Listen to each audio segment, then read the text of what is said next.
Type 16। अब हम start करते हैं। 15 सबको क्लियर था, 14 हमने अगेन रिपीट कर दिया। टाइप 60 का क्वेश्चन बहुत ही ध्यान से देखिए। A line a 70 mm long straight line PQ has its end P at 20 mm above the HP। Means एक लाइन है, स्ट्रेट लाइन है जिसका नाम PQ है, जिसकी लेंथ कितनी है, ट्रू लेंथ 70 mm है। उसके इंड P जो है 20 mm अबव द HP है और 40 mm in front of the VP है।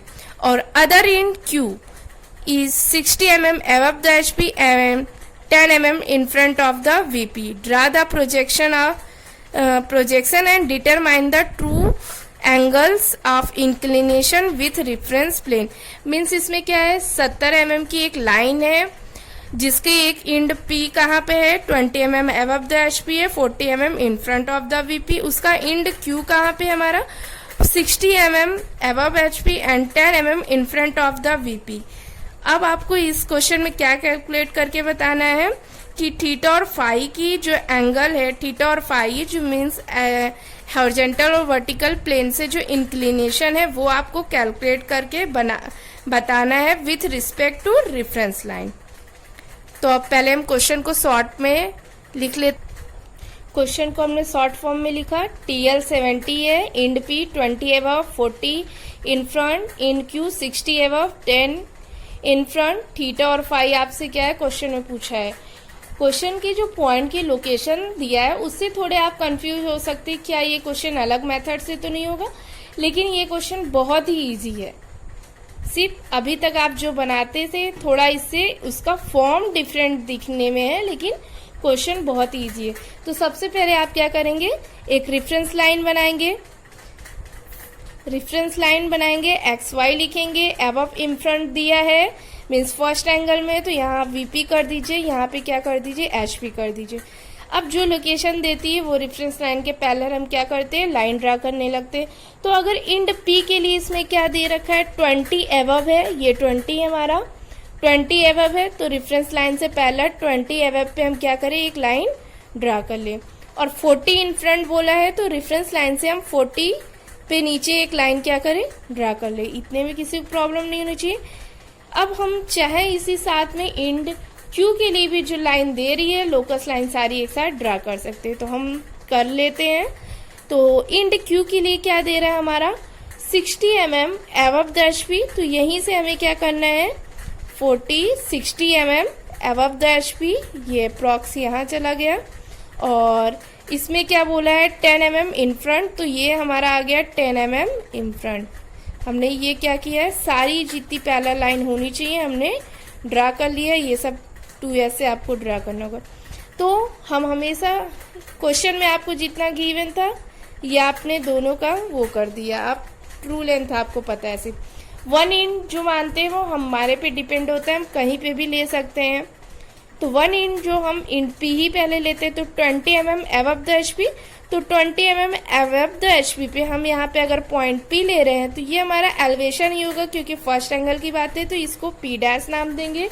और जब हम इसका प्रोजेक्शन गिराएंगे तो वो कितने पे आएगा, 14 फ्रंट पे, तो इसका प्रोजेक्शन हमारा कहाँ पे आ जाएगा, यहाँ पे। अगर ये P डैश है तो ये हमारा क्या हो जाएगा, P हो जाएगा। तो हमने इसका यूज कर लिया है। अब इंड Q के लिए 60 और 10, तो मीन्स इस लाइन पे तो हमारा Q डैश कहीं आएगा, इस लाइन पे तो हमारा Q आएगा, पर इस लाइन पे कहाँ होगा अभी हम डिसाइड नहीं कर सकते। तो हम दूसरा कुछ देखेंगे कि हमें क्या गिवन है। हमें गिवन ट्रू लेंथ है 70। हमें ये पता है कि P डैश यहाँ पे, Q डैश इस लाइन पे आना है, और P डैश से Q डैश की लेंथ कितनी है, 70 है।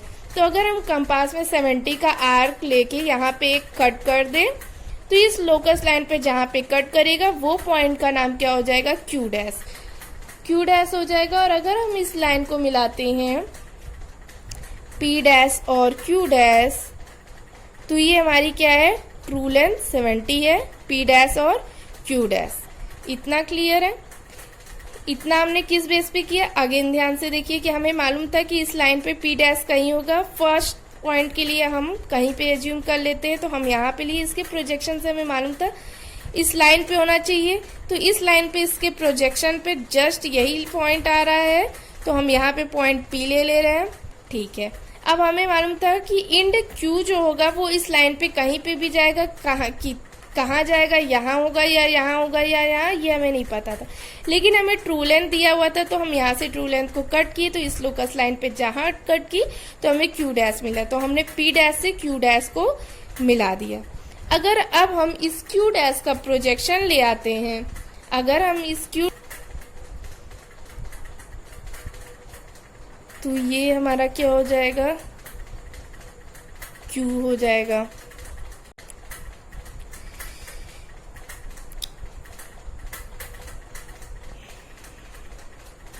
पी डैश से P, P dash Q dash, Q dash के प्रोजेक्शन से क्यू। अब हम क्या करें, अगर इस क्यू को शिफ्ट करके, हमें मालूम है क्योंकि कि क्यू यहाँ हमारी नहीं होगी, क्योंकि हमारी लाइन कौन सी है, ये है। जैसे हमें ये पता था क्यू डैश की हमारी ये लाइन है, क्यू की लाइन तो हमारी ये है, ये क्यू डैश वाली लोकस है, ये हमारी क्यू की लोकस है, ये पी डैश का लोकस था और ये पी का लोकस था। तो प्रोजेक्शन से तो ये स्ट्रेट कहाँ पे आती है, जहां पी होगा वहीं पे क्यू आएगा, तभी इस लाइन का ये प्रोजेक्शन हुआ पूरा। ठीक, ये तो सही है, ये भी पर्पल कर दिया हमने। अब इस क्यू को अगर हम यहाँ पे शिफ्ट कर दें, मीन्स पी क्यू दूरी को लेना है और आपको आर्क लगाना है, और ये आर्क आपका ऐसे जाएगा। अभी तक आप जो भी आर्क लगाते थे कि वो लोकस लाइन से क्या होता था, जैसे ये थीटा, ध्यान से देखिएगा, ये थीटा होता था, ये फाई होता था। ट्रू लेंथ कट करने के बाद, ट्रू लेंथ कट करने के बाद क्या होता था, इसका प्रोजेक्शन लोकस ले जाते थे, तो ये जो होता था रेफरेंस लाइन से ऐसे आता था। लेकिन ये एक ऐसा है कि जो ये क्यू की लोकस है ऊपर है, यहाँ पे क्या था, उससे नीचे होती थी उसकी लोकस, पर इसमें ऊपर है, तो इसमें आर्क क्या होगा हमारा, ऊपर की ओर जाएगा। यही थोड़ा डिफरेंट है इस क्वेश्चन में। मीन्स इस क्यू को शिफ्ट कर देंगे हम यहाँ पे, तो ये हमारा क्या हो जाएगा, क्यू हो जाएगा। अगर हम इस पी और क्यू को मिला देते हैं तो हमें ये क्या मिल जाएगा, एक्स मिल जाएगा, प्लान मिल जाएगा। सेम थिंग अगर हम क्या करें कि सेम, हमें ये पता है कि P पॉइंट ये है, P से हम Q को इस पे कहीं पे कट कर ले, मीन्स ट्रू लेंथ जो है इस लाइन पे हम क्या करें, कट कर ले, तो वो हमारा यहाँ कहीं अगर कट हो रहा है तो ये, क्योंकि हमें पता है कि Q का लोकस ये है, तो हमने ट्रू लेंथ को भी क्या किया, कट कर लिया, ये भी हमारा Q हो गया। इतना क्लियर है, ये ट्रू लेंथ। अब इस ट्रू लेंथ वाले का प्रोजेक्शन हम ले जाते हैं।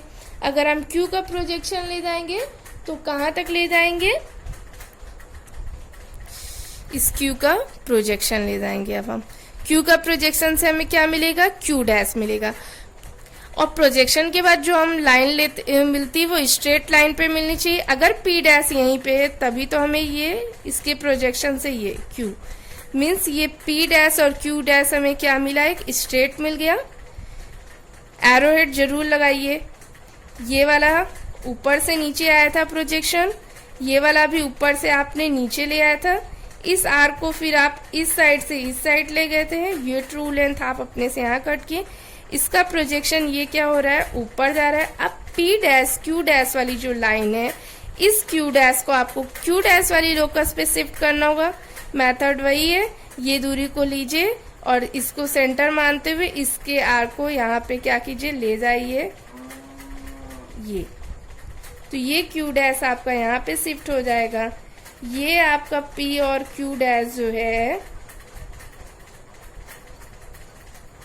क्या हो जाएगा, एलिवेशन Y हो जाएगा। अगेन बहुत ध्यान से देखिए, हम एक बार क्वेश्चन और रिपीट कर रहे हैं कि ट्रू लेंथ 70, इन P 20 40, इन Q 60 10 है। थीटा और फाई आपको कैलकुलेट करके बनाना है। रेफरेंस लाइन आपने क्या किया, ड्रा किया, उससे 20 पे एक लाइन ले गए, 20 पे ले जा रहे हैं, मीन्स इंड P का ले जा रहे हैं, और ऊपर है तो ये P डैश वाला ही लोकस होगा इस लाइन पे, कहीं ना कहीं P डैश की लोकस लाइन है ये। और 40 फ्रंट आ रहे हैं P, तो ये किसका लोकस होगा, P का। P डैश की प्रोजेक्शन से जस्ट नीचे आपको P मिलता है, ये क्लियर है। तो इंड P का काम हो गया पूरा। अब इंड Q के लिए हमें 60 है, तो रेफरेंस लाइन से ही आपको 60 जाना है। बहुत से बच्चे गलती करते हैं कि P डैश वाली लाइन से ऊपर 60 चले जाते हैं, ये बिल्कुल नहीं करना है। जो भी डिस्टेंस आपको लेनी है अबव इन फ्रंट, तो वो आपको रेफरेंस ही लाइन से लेनी है। तो रेफरेंस लाइन से आपको 60 ऊपर जाना है और रेफरेंस लाइन से ही आपको 10 नीचे आना है। ये 10 नीचे वाली लाइन है, नीचे आपको पता है कि Q की लोकस होगी और जो 60 ऊपर वाली है तो वो Q डैश की लोकस होगी। इतना क्लियर होगा बेसिक। फिर हम P डैश से ट्रू लेंथ को कट करेंगे, क्योंकि हमको पता है Q डैश की लोकस यही है, यहीं पे कहीं हमें Q डैश मिलेगा। ट्रू लेंथ को हम क्या करेंगे, कट करेंगे, इस लाइन को मिला देंगे, तो ये हमारी P डैश Q डैश हो गई। अब हम Q डैश का अगर प्रोजेक्शन गिराएंगे तो वो क्या हो जाएगा, Q। अगर Q हो जाएगा प्रोजेक्शन के बाद वो स्ट्रेट लाइन पे, अगर P जहां होगा वहीं तक जाएगा हमारा इसका प्रोजेक्शन। Q से डैश से हमें Q मिलता है। अब Q किस लाइन पे जाएगा, यहाँ या यहाँ या यहाँ, ये डिसाइड करने में अगर आपको प्रॉब्लम होती है तो सिंपल सी बात होती है कि प्रोजेक्शन के बाद जाने के बाद वो एक स्ट्रेट लाइन पे देता है उसका प्लान या एलिवेशन। तो ऊपर से आ रहा है तो ये नीचे आपको क्या दे रहा है, प्लान दे रहा है। तो P यहाँ पे है तो आपको Q यहीं लेना होगा। ऐसा नहीं है कि P यहाँ पे और Q आप इस लाइन पे प्रोजेक्शन से गिरा लेंगे। अगर आप ऐसे करेंगे तो आपका क्वेश्चन गलत हो जाएगा। स्ट्रेट जहाँ पे P है वहां पे Q आएगा, फिर इस Q को शिफ्ट करना होगा Q वाली लोकस पे। ले जाने का मेथड वही, P को सेंटर मानिए, PQ की दूरी को लेके आर्क लगाइए, जहाँ पे कट करे तो आप अब इस PQ को आप मिलाएंगे तो उस लाइन का आपको क्या मिल जाएगा, प्लान मिल जाएगा। अभी लेकिन ट्रू लेंथ वाली लाइन रह गई, तो इसके लिए क्या करेंगे, P से ट्रू लेंथ आपको 70 पता है, उसको Q वाली लोकस पे क्या करेंगे, कट करेंगे, जहाँ पे भी कट करेगी वहां पे ये TL PQ वाली हो जाएगी। उसके बाद अब हम क्या करेंगे, Q का प्रोजेक्शन ले जाएंगे। Q के प्रोजेक्शन से हमें क्या मिलता है, Q डैश। अब ये प्रोजेक्शन यहाँ पे जाएगा, यहाँ पे जाएगा, यहाँ पे जाएगा, कैसे डिसाइड करेंगे, Q का प्रोजेक्शन से Q डैश, जहां पे P डैश होगा वहीं तक जाएगा, क्योंकि तभी हमें P dash Q dash straight line मिलेगी। तो इसके प्रोजेक्शन से P डैश यहाँ पे, तो हम यहाँ तक ले। अब लेकिन Q डैश की लोकस लाइन तो ये वाली है, तो क्या करना होगा, इस Q डैश को शिफ्ट करना होगा, यहाँ पे ले आना होगा। आर्क के द्वारा सेंटर P डैश को मान के इतनी दूर का आर्क लेके Q डैश को वहां शिफ्ट करेंगे। अब इस P डैश और Q डैश जो होगी इस लाइन का क्या हो जाएगा, एलिवेशन हो जाएगा।